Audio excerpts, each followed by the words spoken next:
Qual que é a importância da metodologia do ensino dos distúrbios de leitura e escrita e qual delas devem ser aplicadas em casos de dislexia?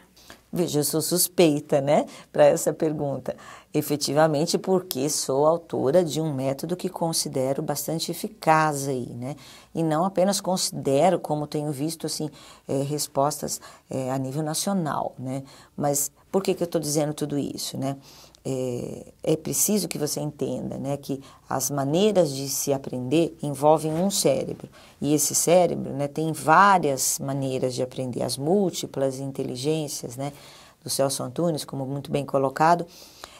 Você tem um indivíduo, por exemplo, que aprende muito mais por um canal auditivo, outro muito mais por um canal visual, outro muito mais por um canal sensorial.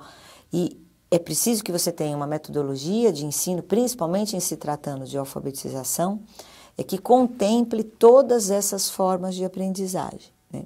E o que a gente vê hoje no Brasil é que a aprendizagem está muito centrada mais nos aspectos visuais e muito mais nos aspectos mnemônicos, né? A criança acaba decorando, né, palavras, né? Então, muitos equívocos surgiram, né? Não vale a pena a gente ficar discutindo do porquê, mas se perdeu essa questão formal do ensino da alfabetização, né?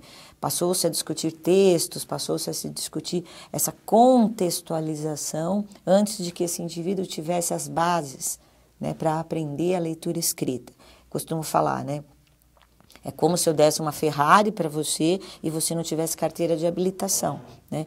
É muito bacana que você possa ter um carrão, né? Mas se você não souber dirigir, você vai causar prejuízo a si mesmo, né? E a outros, que é o que está acontecendo mais ou menos na nossa alfabetização brasileira. Então, a metodologia que a gente tem a propor, pelo fato de usar um argumento concreto como a boca, né, faz com que a criança, qualquer tipo de criança, seja ela com prejuízo ou sem prejuízo, possa aprender. Então, por isso que eu acho que uma metodologia tem que ser assim, né, tem que ser para todos, né, que funcione. É nisso que eu defendo, né? Que contribuição o método das boquinhas traz na prevenção de tratamento das dificuldades de distúrbio de escrita e leitura? Ótimo.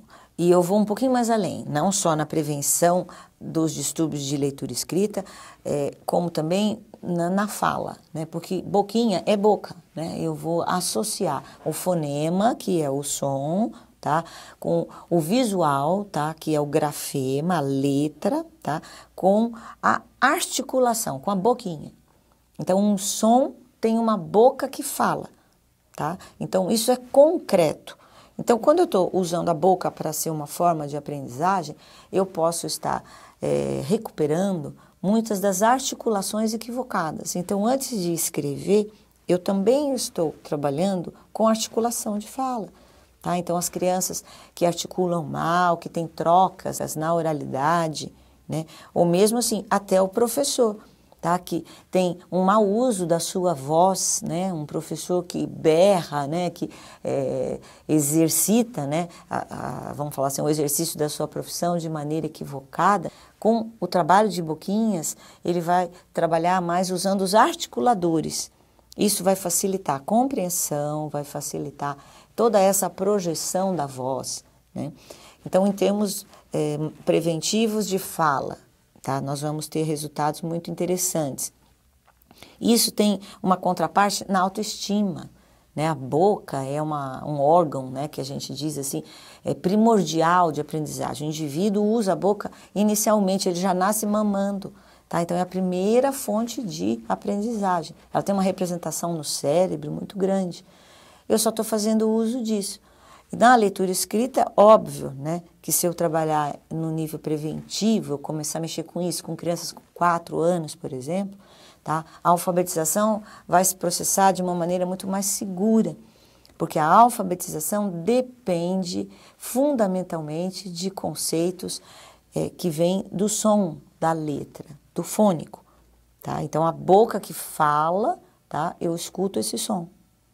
Então, é assim que a prevenção vai estar funcionando, né? Da onde que surgiu a sua curiosidade por esse assunto e desencadeou esse método todo? Tá, na verdade, assim, eu ando falando bastante isso, né? E eu até peço autorização pelo meu filho, né? Quando eu falo, né? Porque eu falei, filho, né? Você está sendo conhecido no Brasil inteiro, né? Eu falo que Deus me deu, assim, a graça, né? De ter filhos, né? E esses filhos nasceram com algumas dificuldades, né? Então, eu tive um primeiro filho com dificuldades neurológicas, né? E um segundo filho disléxico, né? E essas crianças, né? Se fossem crianças vamos dizer, criadas de uma maneira assim, sem fazer nada, elas teriam dificuldades escolares.